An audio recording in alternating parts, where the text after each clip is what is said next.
The first model of the Core XR Pro has always held the Woo record for jump height until now.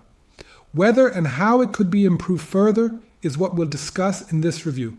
We still have a 5-strut kite with an Alula frame. The diameter of the Alula leading edge has been slightly reduced for the first time. The frame is still supported by a 4-point bridle with 3 pulleys. At the outer point of the bridle, there are 3 different options for adjustment, for example, to set how tight the kite loop should be. The steering lines are connected directly to the tip, and unlike its predecessor, which only had 2, there are now 3 adjustment options for bar pressure and turning speed. Inflation and deflation are handled by Core's large 1-pump valve. For this, a plastic spatula is inserted into the opening to release the air. The 1-pump system is straight and kept very short. Both the leading edge and the struts are made from Alula gold. The leading edge is sealed with a Kedar seam, which is doubled from the inside and stitched 4 times. Line deflectors on the Core XR Pro2 are only found at the end of the leading edge. All other 5 struts do without line deflectors. For the canopy, Core uses a triple ripstop material here. The entire trailing edge is doubled and quite wide. And there are additional tips with plastic battens to prevent any fluttering at high flight speeds. Each strut is attached to the canopy with a double zigzag stitch and is doubled and glued from the inside. And also, unlike its predecessor, Kevlar materials are now used in areas where the kite might hit or chafe. Additionally, this reinforcement is also supposed to have a positive effect on agility. And at the transition from the leading edge to the canopy, there is an additional strip of fabric as reinforcement.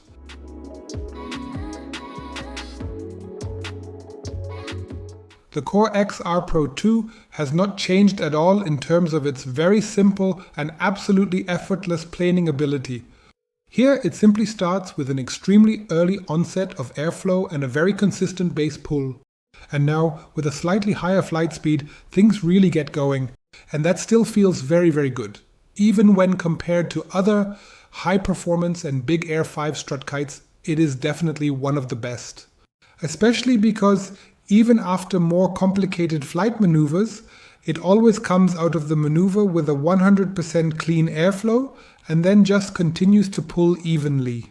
Due to the slightly smaller leading edge diameter, you get just a tiny bit better upwind performance here because the resistance against the wind is naturally lower and the profile can still handle it so that it sits just a little further at the edge of the wind window without corrections and also delivers absolutely consistent drive here. The bar feeling is light and a bit softer. This is due to the 3 pulleys in the bridle system that act on the lines. Nevertheless, the response to steering input is direct, and both the reaction and the flight behavior to steering commands are absolutely precise. Overall, with the light holding and steering forces, it takes a few minutes of use to gain optimal feedback about the kite's position in the wind window.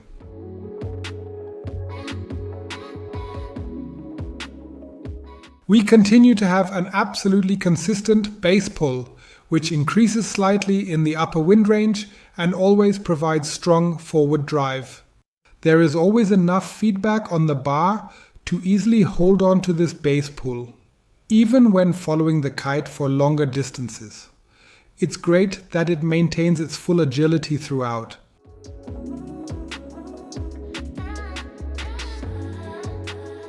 Compared to its predecessor, the Core XR Pro2 has a slightly higher flight speed.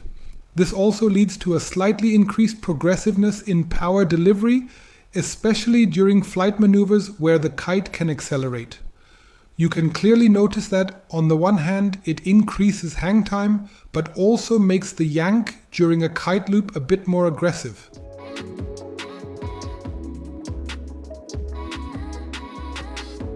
Let's move on to the flight characteristics of the Core X Pro 2. No matter which trim option you choose, you can set the kite for very tight or wider kite loops and turning radii. With each setting, the turning behavior remains smooth and consistent. But you can also force it into a pivot turn. Combined with the slightly higher flight speed, This gives the Core XR Pro2 even more agility and maneuverability compared to its predecessor. It's not as extreme as with the Harlem Thrive, but it definitely heads in that direction. When it comes to profile stability and depower capability, we're still playing in the absolute top league here, just like with the predecessor. The Alula frame keeps the canopy 100% in shape. But the thickness progression has also been adjusted so that the kite doesn't feel lifeless. Instead, it's a beautifully harmonious interplay of many individual components. Thanks to the suspension, the kite can be controlled very easily and well across a very wide wind range. So you really don't have to be a pro here at all. The very large wind range, however, it opens up in the simplest way possible to both beginners in this field and to professionals.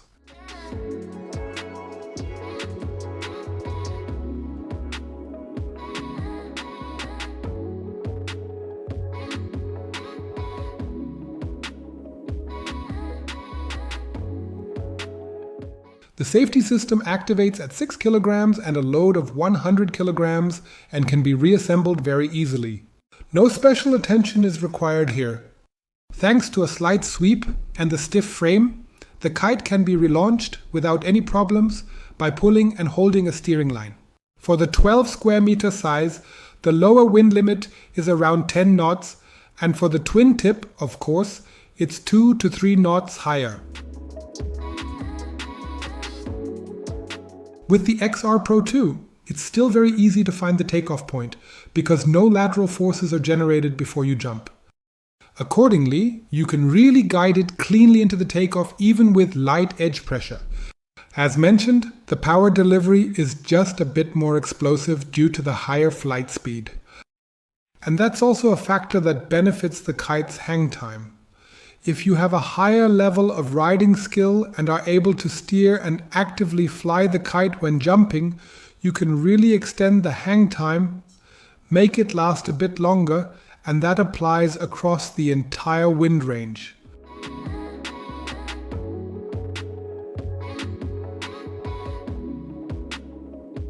Whether the maximum jump performance can be significantly increased by the new tuning, we'll definitely leave that to the pros to decide. What we were able to determine in the test is that the spectrum has simply expanded.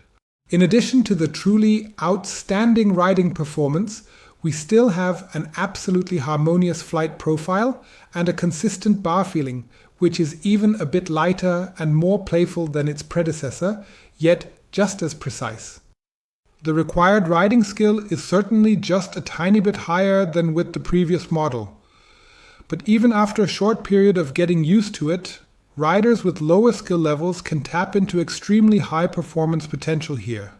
The special feature is simply the improvement for truly professional riders or those who want to move in that direction. It's really about reduced resistance, higher flight speed, and a bit more agility. This allows you to get even more out of it in the new school, and in the big air sector, you can squeeze out just a little bit more. Okay? You do get a bit closer to your own personal pace, but still, this makes it a bit easier to push your personal best.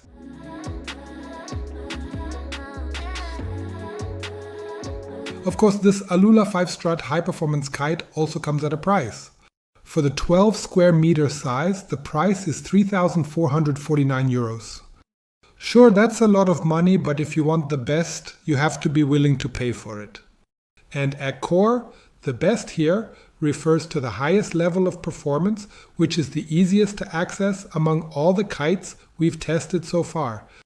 Ultimately, a concept that has long existed in the high-performance sector has been enhanced with some small modern components in terms of flight characteristics, and it has to be said very clearly that this combination has been executed extremely well.